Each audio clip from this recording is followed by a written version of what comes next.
Tulasi boutique and beauty needs.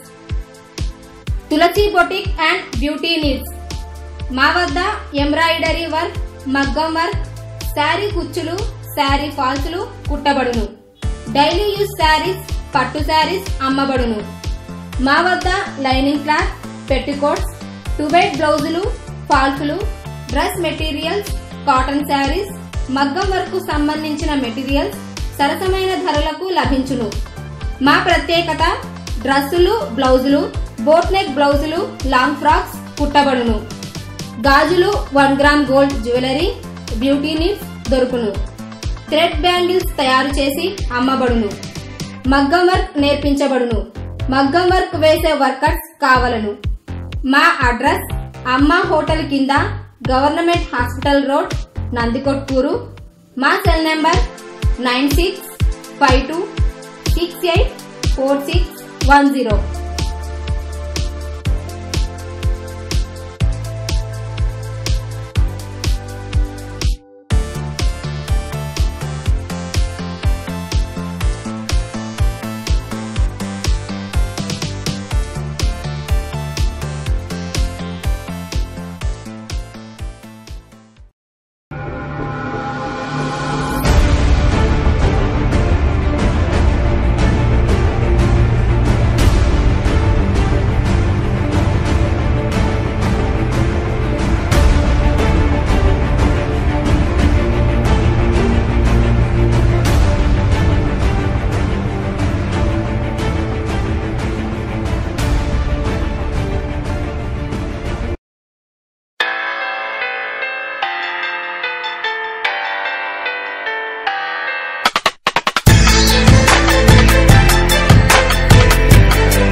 Welcome to NDK news. మన నందికొట్కూరు మన వార్తలకు స్వాగతం.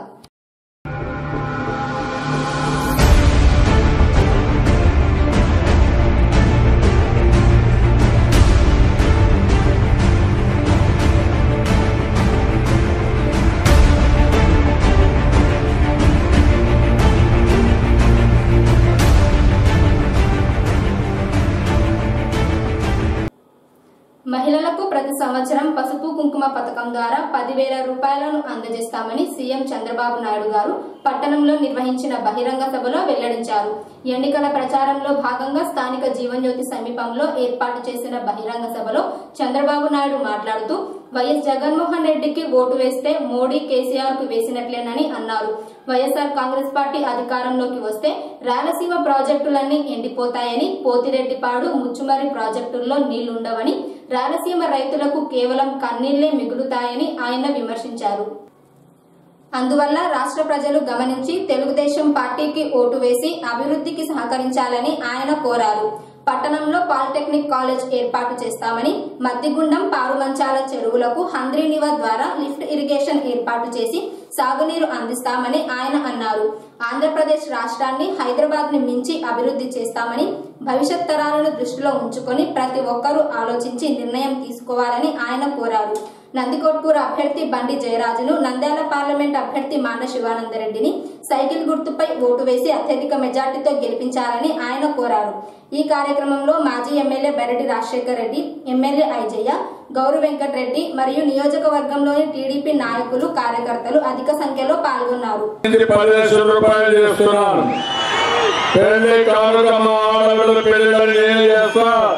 ఒక్కొక్కరికి ₹1,00,000 ఖర్చు పెడతానని మా ఆలోచనలకు హామీ ఇస్తున్నా. ఇంకో పక్కన నేను ఆరోగ్య ఖర్చులకు భయపడాల్సిన అవసరం లేదు. ఎన్టీఆర్ వైద్య సేవలో ₹5,00,000 ఇస్తాను. ఎక్కడ కావాలంటే అక్కడికి వెళ్ళి మీ ఆరోగ్యం బాగు చేసుకోండి. మందులు కూడా ఉచితంగా ఇప్పిస్తా. నేను కష్టపడతా, సంపాదిస్తా, మళ్ళా సంపాదన మీకే ఇస్తానని మరొకసారి మీ అందరికి హామీ ఇస్తున్నాను. మనకు వచ్చిన సమస్య అంతా మోడీ, కేసీఆర్, జగన్. ఏం తమ్ముడు, జగన్మోహన్ రెడ్డి మోడీని పొగిడాడా లేదా? మైనారిటీ ఆలోచించాలి. ఆయనే మహానాయకుడంట, భవిష్యత్తులో ఆయనే గెలుస్తాడంట. అంటే నరేంద్ర మోడీని చూసి జగన్మోహన్ రెడ్డికి భయం, కేసుల భయం, అందుకని మనల్ని తాకట్టు వెళ్ళడానికి సిద్ధంగా ఉన్నాడు. ఇంకొక పక్క కేసీఆర్ మన తిట్టాడా లేదా తమ్ముళ్ళు? తిట్టాడా? నీకు రోషం లేదా? కోపం లేదా? ఉందా లేదా? అలాంటి వ్యక్తి ఇప్పుడు ఆయన ఫెడరల్ ఫ్రంట్ పెడతాడంట, జగన్ అందులో ఉంటాడంట, ప్రత్యేక హోదా సాధిస్తాడంట. కాంగ్రెస్ అనౌన్స్ చేశారు, మాయావతి చెప్పేది, కేసీఆర్ మాత్రం చెప్పడం. రెండో పక్కన పోలవరం పైన సుప్రీంకోర్టుకి వెళ్ళాడు, కృష్ణా రివర్ పైన ట్రిబ్యునల్కి వెళ్ళాడు. మీరు గుర్తుపెట్టుకోండి, ఒకవేళ ఈ జగన్మోహన్ రెడ్డి గెలిస్తే కేసీఆర్ బెదిరించి నాగార్జున సాగర్ ని, శ్రీశైలాన్ని ఆయన కంట్రోల్ తీసుకుంటాడు. మన ముఖ్యమంత్రి మన చేతుల్లో ఉండదు, పోతిరెడ్డి పాడు ఉండదు, కేసీ కెనాల్ ఉండదు. ఈ నదుల్లో నీళ్లు మారవే కాలంలో మన కన్నీళ్లు మారుతాయి తమ్ముళ్ళు. రాయలసీమ ఎడారిగా మారిపోతుంది. నా ఆవేదనది, నా బాధాది. నేను ఒకటే చెప్తున్నా, నేను ఇంకా కష్టపడతా, మీకు ఏం కావాలో చేస్తా. అదే సమయంలో నీళ్లు తెచ్చిపోతే మాత్రం మనం చాలా అవసరపడతాం. మీరు చూడండి, ఆదాయం లేదు, విభజన జరిగింది, ప్రత్యేక హోదా నరేంద్ర మోడీ ఇవ్వడు, విభజన హామీలు నెరవేర్చాడు, అడిగితే ఎదురుదాడి. నిన్న కూడా ఐటీ దాడులు చేస్తారు నరేంద్ర మోడీ. ఈ రోజు కూడా 1 గంట అంబేద్కర్ స్టాచ్యూ దగ్గరికి వెళ్ళి నరేంద్ర మోడీ హెచ్చరించి వచ్చాను. నరేంద్ర మోడీ జాగ్రత్తగా ఉండు, కబద్దారు నీ ఆటలు సాగవు, ఇదే దాడులు చేస్తే నీ అంతు చూస్తానని చెప్పాను. మన మీద దాడులు అవినీతి పనులు ఒక లక్షణ.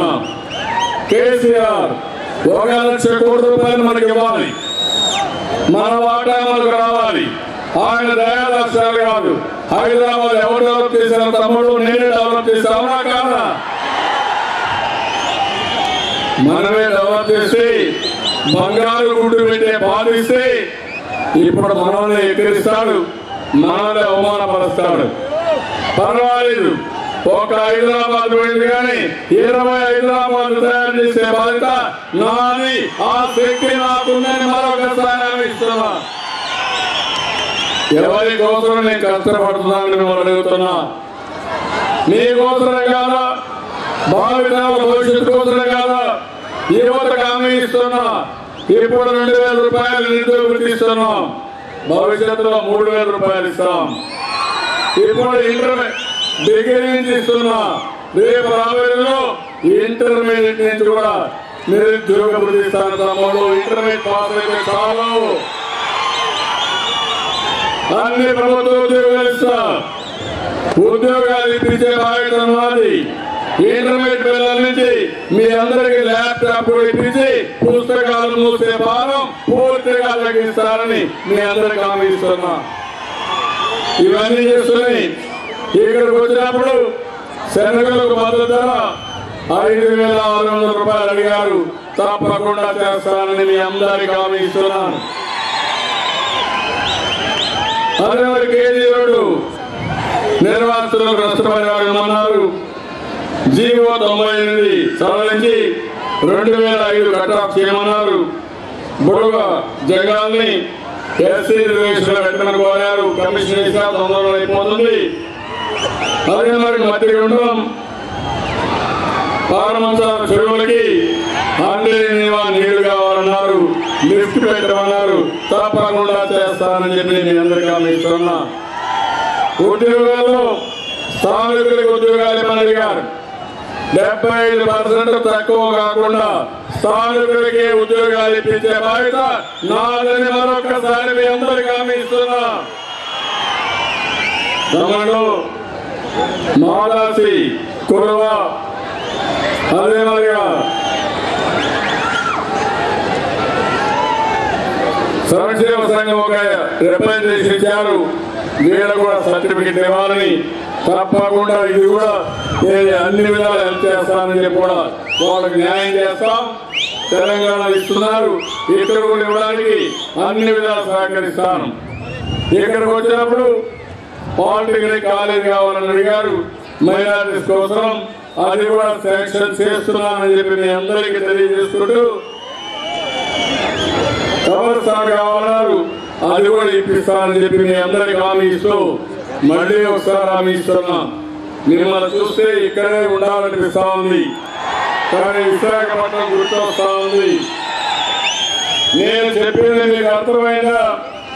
జగన్మోహన్ రెడ్డి వస్తే మాత్రం మన కాలువల్లో నీళ్లు బారు, కన్నీళ్లు బారుతాయి. మళ్ళీ ఈరోజు కేసీఆర్ పెత్తనం ఇక్కడికి వస్తుంది. నేను అడుగుతున్నా, ఆంధ్ర వాళ్ళ పెత్తనం మీ మాకెందుకు కానీ పెద్ద మనిషి, నీ పెత్తనం నాకు కావాలని సవాలు విసురుతున్నానని చెప్పి మీ అందరూ తెలియజేస్తున్నా. మన విరోధులు కేసీఆర్, నరేంద్ర మోడీ, ఈ రాష్ట్రానికి ద్రోహం చేసే వ్యక్తి మన జగన్మోహన్ రెడ్డి. అందుకే అందరినీ కోరుతున్నా, మీరందరూ గట్టిగా ఆలోచించి రేపు జరిగే ఎన్నికల్లో ఎమ్మెల్యే ఎంపీ ఇద్దరికి సైకిల్ గుర్తుకి ఓటేసి అఖండ మెజార్టీతో గెలిపించామని మరొకసారి కోరుకుంటూ అందరికీ నమస్కారాలు. తమ్ముడు మీ ఓటు ఎవరికంటే సైకిల్ గారు గట్టి చెప్పాలి. అమ్మలో మీ ఓటు, తమ్ముడు మీ ఓటు, మనందరి ఓట్లు. అందరికీ ధన్యవాదాలు, నమస్కారం. ఇప్పుడు మన ఎమ్మెల్యే అభ్యర్థి మీకు బాగా జ్ఞాపకం ఉంది, ఇప్పటికే పరిచయాలు మంచి అభ్యర్థి బండి జయరాజు గారు. నేను అన్ని చూశాను, చూసిన తర్వాత సభమైన అభ్యర్థి నేను పెట్టాం శివానంద రెడ్డి గారు ఎంపీగా. ఆయన కూడా ఒక IPS చేసి పోలీస్ ఆఫీసర్ గా పనిచేసి వచ్చాడు. ఈ ప్రాంతంలో సమర్థవంతమైన నాయకత్వం అందిస్తాడు. నంద్యాల వాణి ఢిల్లీ పార్లమెంట్ లో నడిపిస్తారని మరొకసారి మీ అందరికీ హామీస్తున్నా. బయలు కూడా చేరారు, అందరూ వచ్చారు. ఒక బలం వన్ సైడ్ ఎలక్షన్ జరగాలి, ఆ తర్వాత అభివృద్ధి కూడా వన్ సైడ్ డెవలప్మెంట్ చేసే బాధ్యత నాదని మరొకసారి తెలియజేస్తూ అందరికీ నమస్కారం.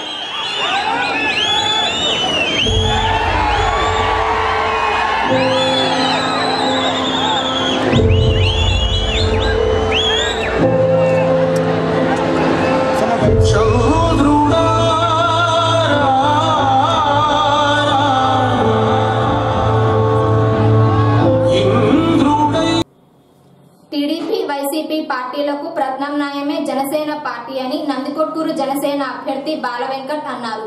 ఎన్నికల ప్రచారంలో భాగంగా మిడ్తూరు మండలంతో పాటు పలు గ్రామాల్లో ఇంటింటికి వెళ్లి జనసేన పార్టీకి ఓటు వేయాలని అభ్యర్థించారు. జనసేన అధినేత పవన్ కళ్యాణ్ గారు పార్టీ స్థాపించినప్పటి నుండే రాష్ట్ర ప్రజల సమస్యలపై ప్రభుత్వాన్ని ఆందోళన రూపంలో అనేకసార్లు ప్రశ్నించి సమస్యల పరిష్కారానికి కృషి చేశారని జనసేన అభ్యర్థి బాల వెంకట్ అన్నారు. మైనార్టీల సంక్షేమం కోసం సచార్ కమిటీ సిఫార్సులను అమలు చేస్తామని, ఆడపిల్లల పెళ్లి కోసం వడ్డీ లేని రుణాలు, చీరసారే పథకాన్ని అమలు చేసి 10,000 రూపాయలను మహిళల అకౌంట్లో జమ చేస్తామని జనసేన మేనిఫెస్టోలో ప్రకటించిందన్నారు. మత్స్యకారుల సంక్షేమం కోసం ప్రత్యేక మంత్రిత్వ శాఖను ఏర్పాటు చేస్తామని ఆయన అన్నారు. అంతేకాకుండా KG నుండి PG వరకు ఉచిత విద్యతో పాటు ఇంటర్ విద్యార్థులకు ల్యాప్టాప్లు కూడా అందజేస్తామని, అందువల్ల జనసేన మరియు వామపక్ష పార్టీల అభ్యర్థులను గాజు గ్లాసు గుర్తుపై ఓటు వేసి తనను మరియు నంద్యాల పార్లమెంట్ అభ్యర్థి SP వైరెడ్డి గారిని గెలిపించాలని ఆయన కోరారు.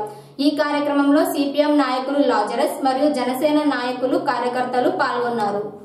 అక్క చెల్లెమ్మల కోసం ఎవరైతే అవివాహితులుగా ఉండి మరి వివాహం రోజుండే వారికి వివాహం కుదిరిన ముహూర్తం రోజుండే ప్రతి అక్క చెల్లెమ్మకు 1,116 రూపాయలు ముహూర్తం రోజునే నేరుగా వారి అకౌంట్ లో వేయడం జరుగుతుందని ఈ రోజు ఈ సభాముఖంగా తెలియజేస్తున్నాం. అంతేకాకుండా ప్రతి గ్రామంలో ఉన్నటువంటి మహిళలకు ప్రతి నెల ఒక్కొక్క నెలకి ఒక ఉచితమైన సిలిండర్ ఇవ్వాలని మరి మా పార్టీ మేనిఫెస్టోలో పెట్టడం జరిగింది.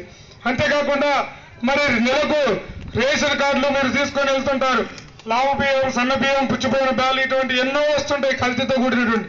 ఇవేవి మా పార్టీలో పెట్టకుండా ప్రతి అక్క చెల్లెమ్మ వారు సొంతంగా వారి కుటుంబ అవసరాలకు ఏం కొనుక్కోవాలో వారు నిర్ణయించుకునేటట్లుగా 3,500 రూపాయలు ప్రతి మహిళ అకౌంట్ లో నేరుగా ప్రతి నెల 1వ తారీఖునే చేరేలాగా మా పార్టీ మేనిఫెస్టోలో పెట్టడం జరిగింది. వైఎస్ఆర్ కాంగ్రెస్ పార్టీ అధికారంలోకి వస్తే అన్ని వర్గాల ప్రజలకు మేలు జరుగుతుందని వైసీపీ నియోజకవర్గ సమన్వయకర్త బెరటి సిద్ధార్థరెడ్డి అన్నారు. ఎన్నికల ప్రచారంలో భాగంగా మిడుతూరు మండలంలోని దేవనూరు, చింతలపల్లి తదుపరి గ్రామాల్లో రోడ్ షోను నిర్వహించారు.